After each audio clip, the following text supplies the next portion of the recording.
everyone! Welcome back to Story Hive. Don't forget to hit that subscribe button and ring the bell so you never miss an update. Let's jump into today's story. From heartbreak to a new kind of love, my journey from a cheating ex to a stoic but devoted husband, all behind my husband's back. Before meeting my current husband, I was married to my ex-husband Dave. Dave and I met when we were 5 years old. He moved into our neighborhood when he was 5. He was this cute boy next door. We became inseparable. Even our parents joked that when we were adults, we would be married. Ever since I knew the concept of marriage, I was determined that I would marry Dave. We were like soulmates. We had the same interests, the same hobbies, and similar thoughts. He was my first everything, my first kiss, my first boyfriend, the guy I lost my virginity to. Among our friends, we were the perfect couple. After graduating high school, we immediately got married. I got into a good school, but I decided to study with Dave. We got married right after we finished high school. Our parents helped us find an apartment closer to our school. We worked hard and often talked about having kids. On our 6th anniversary, we decided that we would try for a baby the next year. I still remember the day when, as teenagers, we were cuddling and already decided what our babies' names would be. During our 7th year of marriage, my mom got sick, so I had to stay with her for a while. I was planning to do something special for our 7th anniversary, so I left early to surprise him. I went to my bedroom, and there I saw my husband with another girl in our marital bed. I can never get that image out of my head. My husband saw me and his face turned pale. I don't know what happened, but I threw up on the spot. My husband was giving me the usual "it's not what it looks like, I'm sorry, it was a mistake" speech. I locked myself in the bathroom.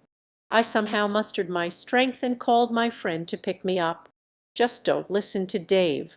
When my friend arrived, she charged at Dave, grabbed some of my things, and we left. I was in a catatonic state at that point. Eventually, my parents knew and supported whatever decision I would make.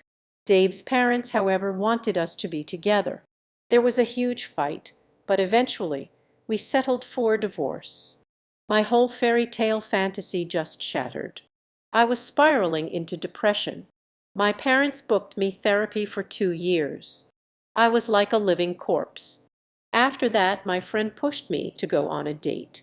I did, but no one even came close to Dave. I was searching for Dave in every guy, but they all failed to live up to the expectation. That's when I met my now husband, Jay. Jay was the opposite of Dave. Dave was funny. He would be the life of the party. I remember one time he made me laugh so hard that I fell from my chair. But Jay was not funny like Dave. He would use humor only as clapbacks, and if he wanted to insult someone, he was also very stoic and closed off, pretty boring to my taste. On our first date, I asked him some questions like, "What is your favorite movie?" He told me he doesn't watch movies, he likes reading. He didn't even ask me a thing except for my educational background. He talked mostly about my field of work, but he was not interested in me. We ate dinner in silence. I was 100% sure he would not call me, but 2 days later he did. He asked me out on a second date. I was skeptical about whether or not I should go, but my friend insisted. I gave it another try. The second date went slightly better than the first. He talked a bit more, asked a few questions. We were taking it slow. He was opening up until the 6th date, when he finally hooked up. TMI, it was amazing. I am someone who has a snack after having sex. I was craving something, so I asked him if I could grab something from his pantry, even a bread and cheese sandwich would do. He told me to stay there, and he went out. I was kind of confused. He came back after 20 minutes with takeout food. It was something I really liked, orange chicken. I asked how he knew. He told me, "You told me on our previous date." I melted right there. Dave and I had been together for most of my life. That's when I knew, even if he was not my soulmate, I was madly in love with Jay. We dated for 3 years and got married. I came to know about Jay's family too. His mom and dad were drug addicts who died of overdose. He was homeless for a while but worked his way up. Throughout our marriage I was very, very happy. He was different from Dave because whenever he would see me doing chores, he would ask if I needed help. He helped me through my trauma from Dave by arranging a therapist who specializes in infidelity. He may not be a person of words, but his actions tell me that he loves me. When I was pregnant with our daughter, I would wake him up in the middle of the night to either get me food or rub my feet. He would say, "Yes, ma'am," and get to work. I love him. Even after 15 years of marriage, my love has not stopped. He is still the stoic man I fell in love with. After meeting him, I stopped believing in the concept of a soulmate. He was not mine, but we somehow make it work. I love you, Jay. Thanks for being there in my life. Anyone wondering what happened to Dave? He is getting his third divorce. His mom blames me for his downfall, but refuses to see that her son cheated in every marriage. Additional information. From the outside, Jay and I don't look like your typical soulmates. Honestly, Dave and I seemed like the ideal couple, your typical girl next door and boy next door kind of people.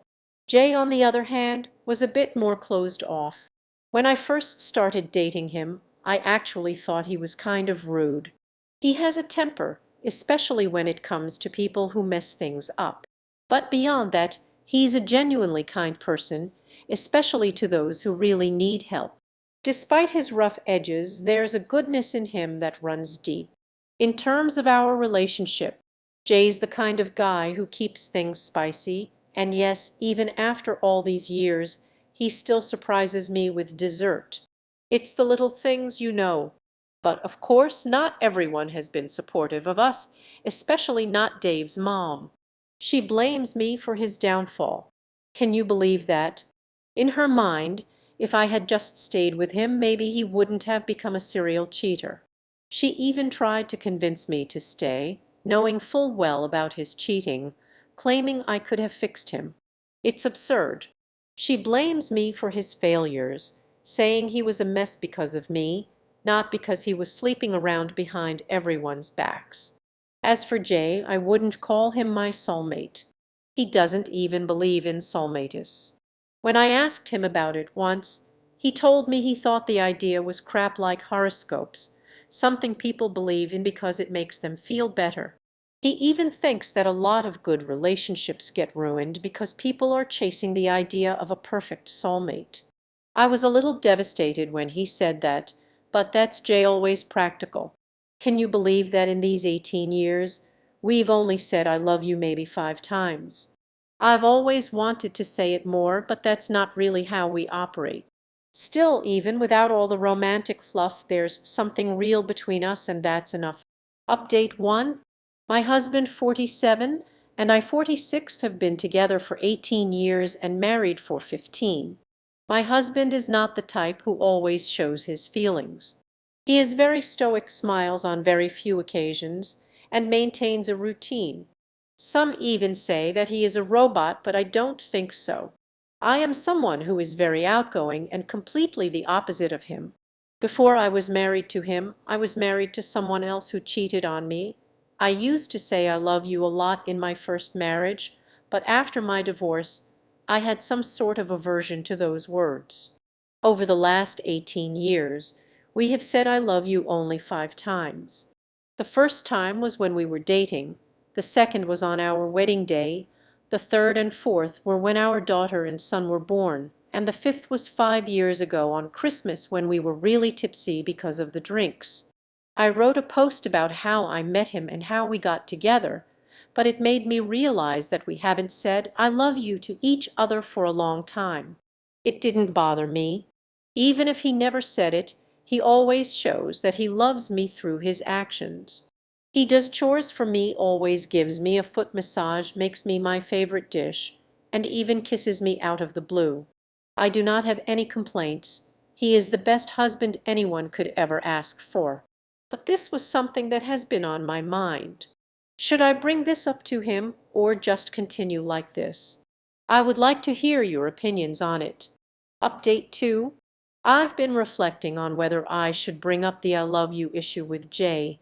On one hand, I feel that our relationship is strong and fulfilling, and his actions speak louder than words. On the other hand, there is a part of me that wonders if expressing those words more often might enhance our connection. I decided to have an honest conversation with Jay about how I've been feeling. I approached it carefully, trying to avoid sounding like I was accusing him of anything. I just told him that I've been reflecting on our relationship and wanted to discuss how we express our feelings for each other. Jay listened attentively, and after a moment of silence, he shared his thoughts. He said that he believes in showing love through actions rather than words. He explained that he thinks saying I love you is often overused and can sometimes lose its meaning. He mentioned that he wanted to show me his love through his everyday actions rather than through words alone. We talked about how we both perceive and express love, and it was a really enlightening conversation. Jay admitted that he understands why I might feel that way and said he was open to occasionally saying, I love you if it meant a lot to me. However, he also made it clear that his way of expressing love would remain through his actions. I was touched by his willingness to understand my perspective and to compromise. We agreed that while we wouldn't change the fundamental way we express our love, we'd make an effort to be more open about our feelings when it felt right. I feel a lot better after having that conversation. It helped me realize that our love is strong and that our different ways of expressing it don't necessarily mean one is better than the other. What's most important is that we both feel loved and valued in our own unique ways. Thank you all for your supportive comments and advice. It really helped me see things from a different perspective and approach the situation with a clearer mindset. Update 3. I wanted to give you all another update, as many of you have shown such interest and support in my situation. The conversation with Jay about expressing love was eye-opening for both of us. It wasn't just about the words, I love you, it was about understanding each other's ways of showing affection and making sure that we are both comfortable and happy in our relationship. Since our talk, Jay has been making a conscious effort to be more expressive with his feelings, albeit in his own way. He's been more attentive and has made a point to show his love through thoughtful actions. For example, he's been surprising me with little gestures like writing sweet notes and planning special dates. It's been really heartwarming to see him putting in this effort. On my end, I've been trying to embrace and appreciate the way Jay shows his love through actions. I've also been more open about expressing my own feelings, not just through words, but through actions as well. It's been a learning experience for both of us, but I think we are making good progress. One thing that stood out was Jay's gesture of arranging a surprise weekend getaway for us. It was a beautiful way for us to reconnect and enjoy each other's company without any distractions. We had some deep conversations and shared moments of vulnerability, which I think strengthened our bond even more. I've also noticed that Jay has been more open about discussing his past and his feelings. It seems like the therapy sessions have been helping him. He's been more communicative about his emotions, and it feels like a weight has been lifted off his shoulders. It's comforting to see him dealing with his past and making strides towards healing. Overall, our relationship feels more balanced now. We are both making an effort to meet each other halfway, and it's been rewarding. I realize that every relationship has its unique dynamics, and our way of expressing love might not fit the traditional mold, but it works for us. I want to thank everyone for your kind words and advice. Your support has been invaluable in helping me navigate this situation and find a way to make things work in our relationship. I'll keep you updated as we continue to grow and work through our challenges together. Thanks for tuning in to today's Reddit story.